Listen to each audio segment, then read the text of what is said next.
தனிப்பட்ட முறையில் அதிமுக மீது கோபம் இருப்பதாக பாஜக முன்னாள் மாநில தலைவர் அண்ணாமலை தெரிவித்துள்ளார்.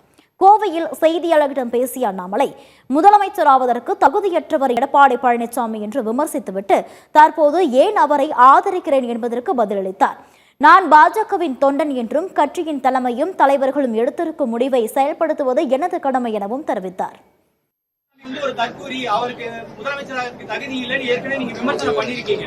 இப்ப வந்து அவருக்கு ஆதரவு சொல்றீங்க. அப்ப தமிழ்நாடு மக்களுக்கு ஒரு ஒரு நிமிஷம், நான் இந்த கட்சியினுடைய தொண்டங்கண்ணா, அதை ஃபர்ஸ்ட் புரிஞ்சுக்கணும். தலைவர் வந்து அப்புறம் ஒரு தொண்டனாக இருக்கும் பொழுது ஒரு கட்சி முடிவெடுத்திருக்கிறாங்க, தலைவர்கள் முடிவெடுத்திருக்கிறாங்க, அதை செயல்படுத்த வேண்டிய கட்டாயம் எனக்கு இருக்கு. அதனாலதான் கடமை என்கின்ற வார்த்தையை பயன். என் கடமை, கட்சி சொல்லிட்டாங்க, மோடி ஐயா சொல்லிட்டாங்க, என்னுடைய கடமை. இதுல வந்து தொண்டர்கள் வந்து நமக்குள்ள கருத்து வேறுபாடுகள் இருந்தா ஒரு கட்சி கட்டுக்கோப்பா இருக்காதுங்கண்ணா. அதனால அந்த பிரச்சனை முடிஞ்சது.